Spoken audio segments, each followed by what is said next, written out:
அன்பார்ந்த ஜனதர்மை யூடியூப் நேயர்களுக்கு வணக்கம். இதுவும் ஒரு முக்கியமான பதிவு. எப்படி அப்படின்னா, எல்லாமே முக்கியமான பதிவுன்னு போடுறீங்க சார், எத்தனையத்தான் நாங்கள் என்ன பண்ணுறது அப்படின்னு கேட்பீங்க. எல்லாமே ஒன்று சொல்கிறது கேளு. ஒரு 1000 ஒரு இடத்துக்கு போகிறீங்க, 5 விதமான உணவுகள் வைத்திருக்கிறார்கள். உங்களுக்கு எது தேவையோ கண்டிப்பாக உங்களுக்கு உடலுக்கு ஏதோ ஒன்று ஒத்து போகும், அதை இயக்குங்கள். எல்லாத்தையும் இயக்கணுங்கிற அவசியம் கிடையாது. எங்களுடைய கர்மா நித்தமும் ஒரு 4 வீடியோவோ 3 வீடியோவோ லோட் பண்ணணுங்கிறது விதி. அது நமக்கு விதிக்கப்பட்ட கெடு. அதை நம்ம செஞ்சிடணும். அதில் லாபம் வருது, நஷ்டம் வருது, நம்மளை கஸ்டமர் கூப்பிடலைங்கிற எண்ணமெல்லாம் நமக்கு வராது. நமக்கு என்று விதிக்கப்பட்டுள்ளது என்ன 10 மணிலேருந்து 6 மணி வரைக்கும் நடக்க வேண்டிய காரியம் நடக்கும். அதற்குண்டான இயக்க சக்தியை இயக்கிவிட்டால் நடக்கும். அவ்வளோதான். வேறு ஒன்றும் நம்ம நினைக்க வேண்டிய அவசியமே கிடையாது. அப்போ வாழ்க்கையில் ஐயா, நான் போராடி கொண்டே இருக்கேன், எனக்கு எந்த வெற்றியுமே கிடைக்கல, நான் போராடுகிறேன் அப்படிங்கிற ஒரு கூட்டம் இருக்கத்தான் செய்யும். ஆனால் நிறைய பேர் தேடிக்கொண்டே இருக்கிறார். ஜோதிடத்தை வச்சு தேடிக்கிட்டு இருக்கிறார். ஜோதிடம் என்று சொல்லக்கூடியது யாரை வைத்து தேட வேண்டும் என்று சொன்னால் குருவை வைத்து தான் தேடணும். அப்போ எல்லா மனிதனுமே தனக்குத்தானே ஒரு தேடிக்கொண்டே இருந்து என்ன சொன்னாலும் குழப்பிகிட்டே தான் இருக்கும். எல்லா மனிதனுமே தனக்குத்தானே தேடிக்கொண்டே இருந்தால் அவன் என்ன சொல்கிறான்னா, கடைசி வரைக்கும் அவனுக்கு அந்த குழப்பம் தீராது. அப்போ இந்த குழப்பம் தீர வேண்டும் என்று சொன்னால் உங்களுக்கு வழிகாட்டியாக ஒரு குருவை நீங்கள் ஏற்றுத்தான் ஆக வேண்டும். இதை யாராலையும் நீங்கள் மாற்றிக்கிடும். நீங்களே குருவாக இருக்க முடியாது, அது நடக்காது. நீங்களே குருவாக இருக்க முடியாது. இப்போ எனக்கு ஒரு குரு இருக்கிறார், அவருடைய உத்தரவுகள் நமக்கு வரும், அதை செயல்படுத்துவோம், அது நடக்கும். அப்போ அது பிரபஞ்ச ரகசியம். பிரபஞ்சத்தினுடைய ரகசியம் சில விஷயங்களை சொல்லவே முடியாது. அதை நீங்கள் உணரணும். அதற்கு உணர்வதற்கு என்ன சொல்கிறாங்கன்னா, நீங்கள் முறையாக ஒரு குருவை நாடி உங்களுடைய கர்மாவை இந்த லெவலில் நீ போ அப்படின்னு அவருக்கு வழிகாட்டிடணும். அந்த வழியை நீங்கள் பின்பற்றி போய்கொண்டே இருக்கணும். அதில் அந்த வழியில் திரும்பி பார்க்கக்கூடாது. நீங்கள் திரும்பி பார்த்தா தோற்று போயிடுவீங்க. இப்போ என்ன சொல்கிறேன்னா, ஒரு நபர், இது ஒரு நல்ல சூத்திரம், 25 நிமிஷம் ஆகும், நீங்கள் படித்து பார்த்துட்டீங்கன்னு வைங்க, உங்களுக்கு ஒரு லக்கி ப்ரைஸ் உள்ளே இருக்குது. ஒரு நபர் ஒரு குருவை தேடி கொண்டே இருக்கிறார். குருவை தேடி என்ன சொல்கிறான்னா, பெரிய இக்கட்டான பணமுடை பிரச்சனை, திருமண பிரச்சனை, திருமணத்தை முடிப்பதில் பிரச்சனை, எல்லா பிரச்சனைகளையும் ஒரு குரு மூலமாக அவர் என்ன சொல்கிறாருன்னா, அழகாக வருவார், அந்த குரு சொன்னதை கேட்பார், அதுபடி நடத்துவார். ஐயா, வெற்றி பெற்று விட்டையா அப்படின்னு சொல்லுவார். அப்படியே குருவுக்கு என்ன தேவை என்று சொன்னால் உங்களுடைய வெற்றி தான் தேவை. அதை தான் வச்சு தான் என்ன சொன்னால் 4 பேர் சொன்ன மாதிரி இப்படி சொன்னேன், கரெக்டாகிடுச்சு, நல்லா இருக்காங்க அப்படின்னு சொல்லுவோம். அப்போ இந்த நபர் இறக்க வேண்டும் என்று சொல்லக்கூடிய ஒரு விதி வருகிறது. அவரிடம், என்னுடைய கிளைண்ட்டு தான், 10 வருஷ கிளைண்ட்டு. நான் சொல்கிறேன், உங்களுடைய பூர்வீக வீட்டை வித்துறணும், நீங்கள் காலி பண்ணி போயிருங்க அப்படின்ட்டு.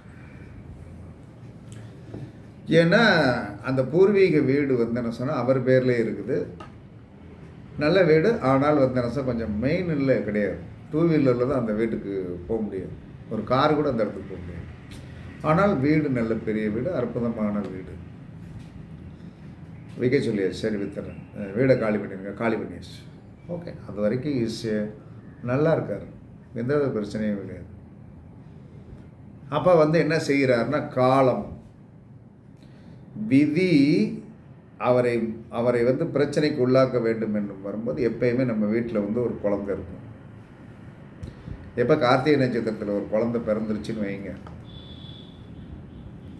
ஒன்று அப்பனை முடக்கணும், ஆத்தா விதவையாகணும். இது நல்லா நல்லா நல்லா கார்த்திகை நட்சத்திரத்தில் ஒரு குழந்தை பிறந்த ஆணாக இருந்தாலும் பெண்ணாக இருந்தாலும் சேர்த்தான்.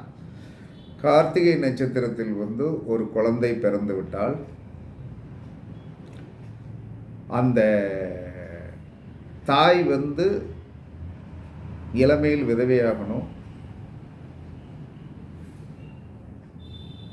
இல்லை வந்து என்ன சொல்கிறான்னா அங்கே வந்து புதன் வந்து ஒரு வேலையை பார்ப்பான். கார்த்திகை நட்சத்திரத்தில் பிறந்தவர்கள் வீட்டில் வந்து புதன் என்று சொல்லக்கூடியவன் தான் அங்கே வேலை பார்ப்பான். புதனால் ஒரு வழிகாட்டியும் இருக்கும். கார்த்திகை நட்சத்திரத்தில் போய் பிறந்தவர்களுக்கு புதனால் ஒரு வழிகாட்டியும் இருக்கும், ஒரு ஆபத்து இருக்கும். ஏன்னா சூரியன் புதன் ராகு எல்லாம் ஒரே கேட்டகரி உள்ள ஒரே நவாம்சத்திற்கு உண்டானவர்கள். இவர்கள் ஒன்றை கொடுத்தால் ஒன்றை அளிப்பார்கள். எல்லாத்துக்கும் தான். அப்போ சூரியனுடைய நட்சத்திரத்தில் போய் பிறந்தவனுக்கு கல்யாணத்தில் வந்து என்ன சொன்னான்னா பேராசைப்படும். சூரியனுடைய நட்சத்திரத்தில் போய் பிறந்தவன் காதலில் மாட்டிவிடக்கூடாது. காதலில் மாட்டிட்டான். காதலில் இருந்து சூரியனுடைய நட்சத்திரத்தில் போய் பிறந்தவன் காதலில் மாட்டி விட்டான். மாட்டிட்டு என்ன சொன்னான்னா அது பசப்பட்டதுனுக்கு ஒட்டிக்கிட்டு அப்போ தகப்பனாரிடம் கேட்கான், எனக்கு வந்து என்ன சொன்னான்னு இந்த பொண்ணை கல்யாணம் பண்ணி வைங்க. அவர் என்ன சொல்கிறார், 2 கல்யாணத்தை ஒழுங்காக முடித்தேன், 3வது கல்யாணத்தை ஒழுங்காக முடிக்கண்டா, பொறுமையாக இருடா, வேண்டாண்டா அப்படிங்கிறாரு. அவன் செத்துருவேன் வச்சிருவேன்னு சொல்லிட்டு தகப்பன்ட்ட பெர்மிஷன் வாங்கி கல்யாணத்தை முடிச்சிட்டான். அப்போ அந்த சூரியன் என்று சொல்லக்கூடிய அந்த நட்சத்திரம் ஒரு வெற்றி பெற்றது. அங்கே என்ன நடக்கும், தகப்பனை முடக்கி விட்டது. ஸ்ட்ரோக் வந்துருச்சு, தகப்பனுக்கு ஸ்ட்ரோக் வந்துருச்சு. இன்னைக்கு அவன் கல்யாணத்தில் வெற்றி பெற்றான். மகன் என்ன சொன்னான்னா நான் நினைத்ததை சாதிப்பேன் அப்படின்ற சாதிச்சுட்டான். கல்யாணம் முடிச்சுட்டான். கல்யாணம் முடிச்சு பொண்ணு வீட்டுக்கு வந்துச்சு. அப்பா அம்மா சம்பவிச்சே நடந்தது. ஆனால் என்ன சொல்ற, தகப்பன் என்னன்னா ஸ்ட்ரோக் வந்து படுத்துட்டான். இந்த விஷயங்கள் அனைத்தையும் வந்து இந்த குரு என்று சொல்லக்கூடியவர்கள் இவர்களுக்கு எதுவுமே இண்டிகேஷன் சொல்லாமல் செயல்படுத்திட்டாங்க. எனக்கு 2 வருஷமாக வந்து இந்த ஆளுகளை காணவே என்னாச்சே ஏதாச்சும் அப்படின்னு சொல்லிட்டு வந்து ஒரு நாள் தற்செயலாக வந்து என்ன சொன்னால் கொஞ்சம் ஃப்ரீயான டைம் இருந்தது. அந்த இடத்துக்கு போயிட்டேன். போய் நம்பர் வாங்கி பேசுகிறேன். அவங்களுக்கு ஸ்டன் ஆகுது. ஒரு குருவே நம்மளிடம் வந்து பேசும்போது ஸ்டன் ஆகுறாங்க. என்ன ஆச்சு அப்படின்னு மாதிரி பையன் இந்த மாதிரி பண்ணினா நான் இந்த மாதிரி என்னால் வந்து ஸ்ட்ரோக் ஆகி போச்சு. அப்போ அந்த குரு வழிகாட்டி கொண்டு இருக்கின்றவரை என்ன நடந்தது, எல்லாமே நல்லபடியாக நடந்தது. ஒரே ஒரு ஆசை, எப்பயுமே ஒன்று நினச்சிடுங்க, சூரியன் என்று சொல்லக்கூடியவனை யார் கெடுப்பார், புதன் கெடுப்பார். சூரியனுடைய நட்சத்திரத்துக்கு 7வது நட்சத்திரம் யார், கார்த்திகை, ரோகிணி, மிருகசீரிடம், திருவாதிரை, புனர்பூசம், பூசம், ஆயிரம். 7வது நட்சத்திரம் தான் கெடுக்கும். அப்போ வந்து அவன் என்ன எதில் கொண்டு போய் மாட்டுவான், காதலில் தான் கொண்டு போய் மாட்டுவான்.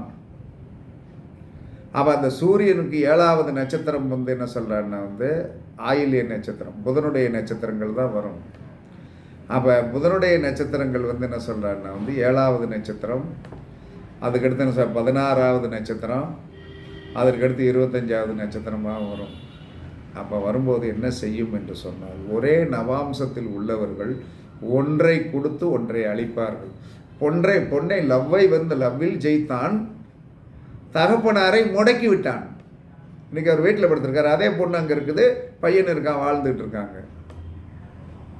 அதனால்தான் ஜோதிடத்தில் வந்து சூத்திரம் தெரியணும். சூத்திரம் தெரியாமல் வந்து காலை விட்டோம் என்று சொன்னால் அது ஒன்றை கொடுத்து அழிக்கும்னா அழிச்சிடும்.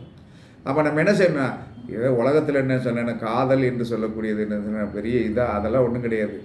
அப்போ இதை நாங்கள் சொல்லாமல் என்ன செஞ்சோம், கார்த்திகை நட்சத்திரத்தில் ஒரு பிள்ளை பிறந்திருக்கு, பேசாமல் ஒழுங்கு மரியாதையை பேசாமல் வீட்டை காலி பண்ணிடு, நல்லபடியாக நல்லா அதெல்லாம் சொன்னபடி கேட்டு எல்லாம் அந்த வீட்டையும் விற்று விட்டாங்க.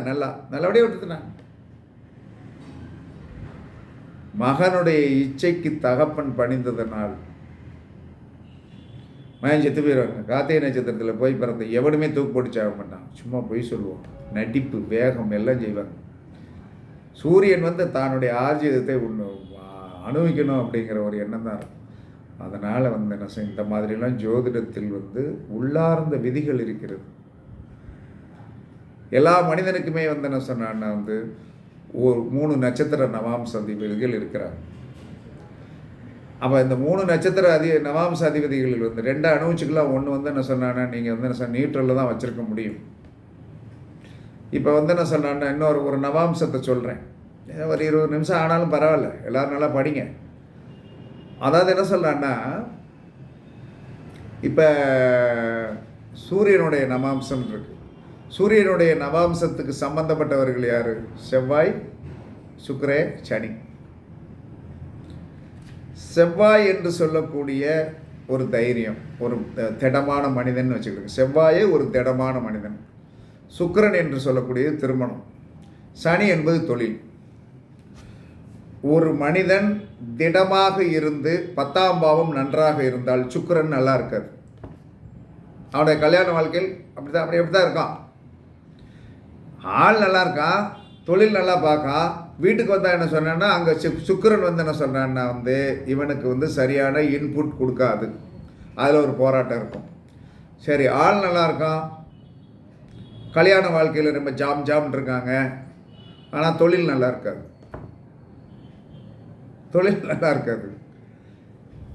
அல்லது தொழில் நல்லா இருக்கும்,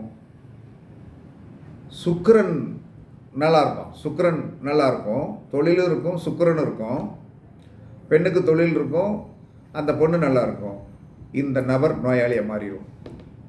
செவ்வாய் என்று சொன்னால் நோயாளி என்பதற்கு இன்னொரு அர்த்தம் இருக்குது. செவ்வாய் என்று சொன்னால் நோயாளி, செவ்வாய் என்று சொன்னால் ஆஸ்பத்திரி. அதே மாதிரி இந்த 3 நவாம்சத்தில் இருக்கின்ற 3ல் 2ஐத்தான் நீங்கள் அனுபவிக்க முடியும். 1 வந்து உங்களை நீங்கள் பேலன்ஸ் பண்ணிகிட்டே போயிட்டு இருக்கணும். தொழில் நல்லா ஓடிடுச்சு, இந்த சூரியனுடைய நவாம்சத்துக்கு தொழில் நன்றாக இருக்கிறது, உடல் நல்ல திடகாத்திரமாக இருக்கிறது என்று சொன்னால் மனைவி கணவன் சுகத்தை எதிர்பார்க்காதே. மல்லிகைப்பூ வாசம் வந்து அங்கே கிடைக்காது. அதே மாதிரி இங்கே குருவோடைய நவாம்சத்தில் சூரியன், அதற்கடுத்து புதன், அதற்கடுத்து ராகு. இந்த 3ல் வந்து என்ன சொன்னா புகழ் என்று ஒன்று இருந்தால், புகழ்னா சூரியன், புதன் என்று சொன்னால் அறிவு, புகழும் அறிவும் இருந்தால் ராகு என்று சொல்லக்கூடிய போகம் உங்களுக்கு கிடைக்காது. ஐயா, புகழ் இருக்கு, அறிவு இருக்கு, ராகு என்று சொல்லக்கூடிய போகத்தை கொடுக்க மாட்டான். போகம் இருக்கிறது, அதற்கடுத்து என்ன சொல்றான்னா வந்து அறிவு இருக்கிறது, ஆனால் புகழை கொடுக்க மாட்டான். சூரியன் வந்து அவுட் ஆயிரும். அப்போ எல்லா மனிதனுக்கும் என்ன சொல்றான்னா 3ல் 2ஐ அனுபவித்துக் கொள்ளலாம், 1 கிடைக்காது. அப்படி அந்த தேடினீர்கள் என்று சொன்ன இன்னொருதை விட வேண்டும் என்று சொன்ன இந்த ஜோதிட சாஸ்திரம் சொல்லுது. இது யாரும் மாற்ற முடியாது. இதுதான் ஜோதிடத்தோடைய உண்மை. சரி, இப்போ நம்ம சப்ஜெக்ட்டுக்கு வரும். சப்ஜெக்டெல்லாம் நல்ல சப்ஜெக்ட் தான். எல்லோரும் நீங்கள் படித்து வந்து நீங்கள் வந்து என்ன சொல்ல எல்லோரும் நல்லா இருக்கணும் அப்படின்னு நினச்சிக்கிறேன். சொல்கிறது செய்யுங்க. கண்டிப்பாக உங்களுடைய வாழ்க்கையில் வந்து எந்த கோயிலுக்கு போகணுமா, எந்த இதுக்கு அதெல்லாம் வந்து நீங்கள் வந்து என்ன வேணாலும் வந்து பண்ணவே வேண்டாம். உங்களுடைய லக்னாதிபதி நின்ற நட்சத்திரம், உங்களுடைய லக்னாதிபதி நின்ற நட்சத்திரம், உங்களுடைய 5 குடையவன் நின்ற நட்சத்திரம், உங்களுடைய 9 குடையவன் நின்ற நட்சத்திரத்தை நீங்கள் அன்றாட இயக்குங்கள். அது என்னன்னா 1, 5, 9ஐ ஒரு மனிதன் வந்து இயக்கினால் அவன் நன்றாக இருப்பான். அப்போ ஒருத்தருடைய நட்சத்திரம் இப்போ என்ன சொல்கிறான்னா, நட்சத்திர நாயகனாகிய லக்னாதிபதி கேதுவோடைய நட்சத்திரத்தெல்லாம் விநாயகர் பெருமானை டெய்லி கும்பிடுங்க. கண்டிப்பாக வந்து உங்களுக்கு வந்து என்ன சொன்ன நல்லா ஆயிடுவீங்க. 5 குடையவன் ராகுவோடைய நட்சத்திரத்தில் இருக்கான முன்னோர்களுடைய வழிபாடு பண்ணுங்க, நல்லா இருக்கு. 9 குடையவன் என்று சொல்லக்கூடிய பாக்கியஸ்தானாதி சனியோடைய நட்சத்திரத்தில் இருக்க வேலைக்காரன் நல்லா கவனிக்க. காவல் தெய்வத்தை நன்றாக கும்பிடுங்க, சனியை நன்றாக கும்பிடுங்க. அப்போ எல்லா மனிதனுமே வந்து என்ன சொல்கிறேன்னா, நாம் எங்கெங்கோ தேடி அலைந்து கொண்டிருக்கிறோம். நீங்கள் இயக்க வேண்டியது உங்களுடைய லக்னாதிபதி நின்ற நட்சத்திரம், 5 குடையவன் நின்ற நட்சத்திரம், 9 குடையவன் நின்ற நட்சத்திரத்தை நீங்கள் இயக்கினீர்கள் என்று சொன்னாலே, அதற்குண்டான அதிதேவதைகளை இயக்கினீர்கள் என்று சொன்னாலே, கண்டிப்பாக நீங்கள் என்ன சொல்கிறேன்னா இந்த அச்சாணி தான் 1, 5, 9. இது எங்கே வேணாலும் மறைஞ்சு கிடக்கட்டும், எதில் வேணாலும் போய் கிடக்கட்டும், அதை பற்றி கவலையே படாதீங்க. 1, 5, 9 ஒரு ஜாதகத்தில் ஒரு லக்னாதிபதி நின்ற நட்சத்திரம், 5 குடையவன் நின்ற நட்சத்திரம், 9 குடையவன் நின்ற நட்சத்திரத்தை எந்த ஒரு மனிதன் அனுதினமும் இயக்கினா என்னது, அந்த 3 செடியை நட்டுருங்க. லக்னாதிபதி நின்ற நட்சத்திரத்திற்குண்டான செடியை நட்டு விடுங்கள், விருட்சத்தை நட்டு விடுங்கள். 5 குடையவன் நின்ற நட்சத்திரத்திற்குண்டான செடியை நட்டு விடுங்கள், அல்லது 9 குடையவன் என்று சொல்லக்கூடிய நின்றவனுடைய நட்சத்திரத்திற்குண்டான செடியை நட்டு விடுங்கள். அல்லது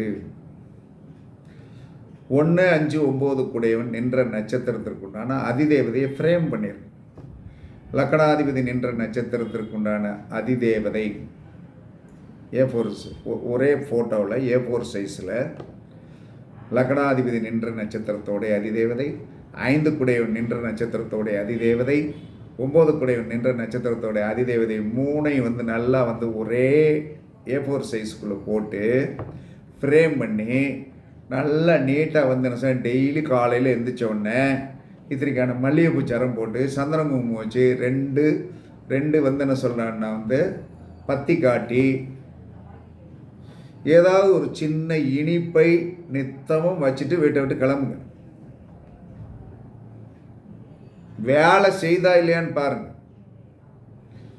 சார் என் ஜாதகத்தில் 1, 5, 9 கூட நல்லாவே இல்லை, நல்லா இல்லைன்னா போட்டோம், அதை பற்றி கவலையை விடுங்க. 1, 5 குடையவன் 1, 5, 9 குடையவர்கள் என்ன சொன்னான்னா கெட்டு போயிருந்தால் என்ன செய்யணும், அன்னதானம் மட்டும் பண்ணுங்க, வேற ஒன்றுமே செய்ய வேண்டாம். அன்னதானம் கோயிலில் போய் நம்ம என்ன 10,000 20,000 செலவழித்து போடவே வேண்டாம். ஒரு நாளைக்கு ஒருவருக்கு என்ன சொன்னேன்னா காலையில் என்ன சொன்னேன் 2 பூரி 3 பூரி 2 உளுந்த விட, இல்லைன்னா 1 உளுந்த விட, 3 பூரி 2 உளுந்த விட, ஏன்னா 5 ஆக்கிடுவோம். அல்லது 3 இட்லி 2 உளுந்த விட. இவ்வளோதான். ஒரு நாளைக்கு யாராவது ஒருவர் அந்த எதிர்பார்ப்புடன் இருக்கின்ற நபருக்கு வாக்கிங் போகும்போது அப்படியே தானம் பண்ணிட்டு, வணக்கம், நாளைக்கு இதே சந்தர்ப்பம் உங்களுக்கு இந்த பலி வந்தால் நீங்கள் இருந்தீங்கன்னா கொடுங்க, இல்லையா காலையில் நீங்கள் எந்திரிச்சு என்ன சொன்னா வாக்கிங் போங்க. கண்டிப்பாக எந்த ஒரு மனிதனும் காலையில் என்ன சொல்கிறான்னா வாக்கிங் போவது பெரிய தரித்திரத்தை போக்கும், உறுதியாக போக்கும். ஏன்னா நடக்கிறது சனிக்கு பிடிக்கும். அப்போ நடக்கிறது சனிக்கு பிடிக்கும் அப்படின்னா நம்ம யாருமே என்ன சொல்கிறான்னா என்ன செய்யறது, நடக்கிறதுக்கு என்ன சொல்கிறான்னா என்னை பொறுத்தவரை என்ன சொன்ன யாருமே இப்போ செருப்பு போட்டு தான் நடக்குங்க.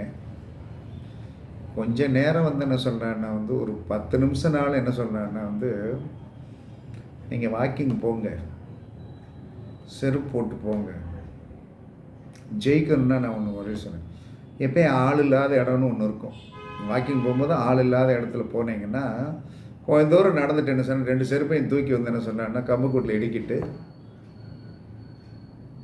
ஒரு 8 நிமிஷம் வாக் பண்ணிடுங்க. 8 நிமிஷம் கழிச்சு என்ன சொன்னேன்னா எப்பயுமே கடிகாரத்தை கையில் போட்டுக்கிடுங்க, வாக் பண்ணிவிட்டு இந்த கக்கத்தில் இடிக்கிட்டு நடந்து போங்க. 8 நிமிஷம் ஆன பிறகு என்ன சொல்லலாம்னா செருப்பை கீழே போட்டு காலில் போட்டு போகும். இது ஒரு அற்புதமான பரிகாரம். சனியை தூக்கி நடக்கணும். சனியை காலில் போட்டு நடக்கும். காலம் பூராமல் அவரை நீங்கள் காலில் போட்டால் நடப்பீங்க. ஒரு நாளைக்கு ஒரு நாளையில் 8 நிமிஷம் எவன் ஒருவன் எந்த ஒரு மனிதன் என்ன சொல்கிறான்னா நடக்கும்போது முள்ளை பார்த்துக்கிடுங்க, கரெக்டாக என்ன செருப்பை கையில் எடுத்துக்கிடுங்க, நல்லா 2ஐயும் ஒன்றா சொருகுங்க, கக்கத்தில் இடிக்கிடுங்க. இல்லைன்னா ஒன்றுமே வேண்டாம். ஒரு சின்ன பை கொண்டு போங்க, சின்ன பை கொண்டு வாங்க, அதுக்குள்ளே போடுங்க, வீசிட்டு நடந்துட்டீங்கன்னா அன்றைய கர்மா ஓஞ்சி போச்சு, பிரச்சனை முடிஞ்சு போச்சு. Success success success. இதுதான் ஜோதிடத்துடைய உண்மையான சூத்திரங்கள். அப்போ நீங்கள் வாழ்நாள் ஃபுல்லாக வெற்றியோடு இருக்க வேண்டும், சுவையாகவும் சுகமாகவும் இருக்க வேண்டும் என்று சொன்னால் உங்களுடைய டிஎன்ஏவே நான் சொன்ன 159 தான். 159க்குண்டான கிரகங்கள் எந்த நட்சத்திரத்தில் போய் உட்கார்ந்திருக்கிறதோ அந்த நட்சத்திரத்தை நீங்கள் என்ன சொல்லலான்னா இயக்குனீர்கள் என்று சொன்னாலே உங்களுடைய முன்னோர்களில் அத்தனை பேரும் உங்களுடைய காலடிக்கு வருவார்கள். உங்களுடைய முன்னோர்கள் அத்தனை பேருமே உங்களுடைய காலடிக்கு வந்து விடுவார்கள், உறுதியாக வருவார்கள். இதில் மாற்றுக்கருத்தெல்லாம் கிடையாது. ஏன்னா இதெல்லாம் நாங்கள் உண்மையாகவே செய்து பார்த்தவர்கள். உண்மையாக என்றைக்கும் செஞ்சுட்டு தான் இருக்கோம். நம்முடைய 159 என்று சொல்லக்கூடிய அந்த 159 கூடியவர்கள் எந்த நட்சத்திரத்தில் உட்கார்ந்திருக்கிறார்களோ அந்த நட்சத்திரத்தை நீங்கள் இயக்கி கொண்டிருந்தீர்கள் என்று சொன்னால் உங்களுடைய முன்னோர்கள் உங்களுக்கு தேவையானதை கண்டிப்பாக கொடுப்பார்கள். நீங்கள் ஜாதகத்தை பார்த்துட்டு அவர்கள் கெட்டு போயிருக்கிறார்கள் என்று சொல்லி தயவு செய்து சொல்லார்கள். அவர்கள் கெட்டுப்போவது அவன் கர்மா. ஆனால் அந்த கர்மாவை சரி பண்ணுவதற்கு என்ன சொல்கிறான், என்ன செய்யணும், அன்னதானம். ஒரு நாளைக்கு ஒரு ஆளுக்கு சாப்பாடு வாங்கி கொடுத்தா போதும், அப்படியே டெவலப் ஆகும். அப்போ இந்த ஒரு ஆதிபத்தியத்தை என்ன சொன்னால் நம்ம ஒவ்வொரு நாளும் ஒரு வெற்றி கிடைக்க வேண்டும் என்று சொன்னால் ஒரு மனிதன் தினமும் 8 நிமிஷம் காலில் செருப்பு இல்லாமல் நடக்கணும். ஆனால் இன்றைக்கி இருக்கிற காலத்தில் என்ன சொன்னாலும் செருப்பு போடாமல் போனால் நம்மளை கேவலமாக பார்க்குறாங்க. அப்படின்னு தானே எல்லோரும் என்ன ஒன்றும் இல்லை, நடந்தே போயிட்டுருங்க. சைடில் ஒரு என்ன சொன்னாங்கன்னா சின்ன கேரி பேக், இந்த பேக் இருக்கு இல்லையா, அதுக்குன்னு அழகான கூடைகள்லாம் கொஞ்சம் தூரம் போங்க. போனோன்னா ஆள் நடமாட்டம் இல்லாத வர இடம் வரும்போது என்ன சொன்னாலும் 2 செருப்பையும் கழட்டுங்க, 2 ஒன்று கோருங்க, கோர்த்துட்டு அந்த பைக்கில் போட்டுருங்க. 8 நிமிஷம் நடங்க, 8 நிமிஷம் நடந்தால் போதும். நடந்துட்டு திரும்ப செருப்பை காலில் போட்டு நடங்க. உங்களுடைய வாழ்க்கையில் மாற்றம் வரும். இதெல்லாம் உண்மை. ஜோதிடத்தில் என்ன சொல்கிறான்னா மறைபொருளாக வைக்கப்பட்டுள்ளது. இதை நடைமுறைப்படுத்துங்கள், கண்டிப்பாக நல்லாயிருக்கும். எந்த ஒரு மனிதன் எவ்வளவு பள்ளத்தில் கிடந்தாலும் அவன் எந்திரிக்க வேண்டும், அவன் வெற்றி பெற வேண்டும், அவன் போராளியாக இருந்து மீண்டும் ஜெயிக்க வேண்டும் என்று சொன்னான்.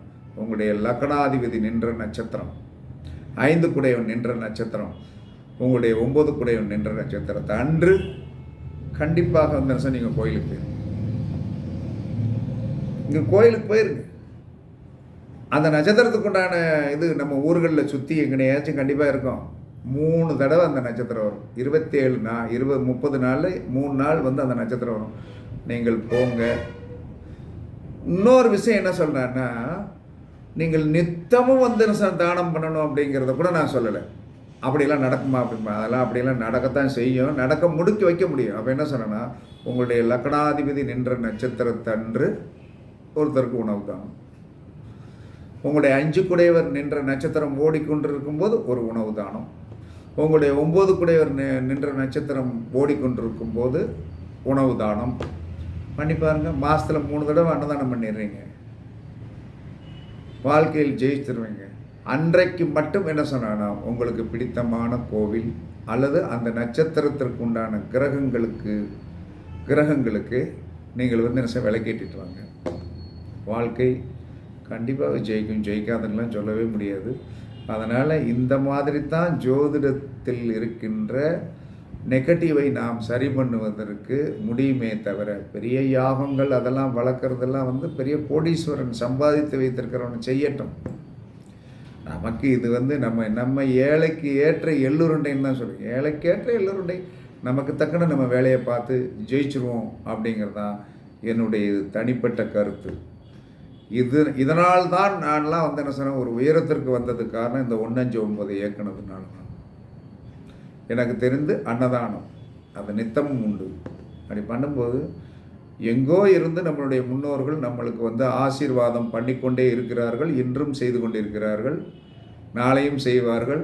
நம்மளை கேட்காமல் நம்மளுடைய உயிரை எடுக்க மாட்டார்கள்.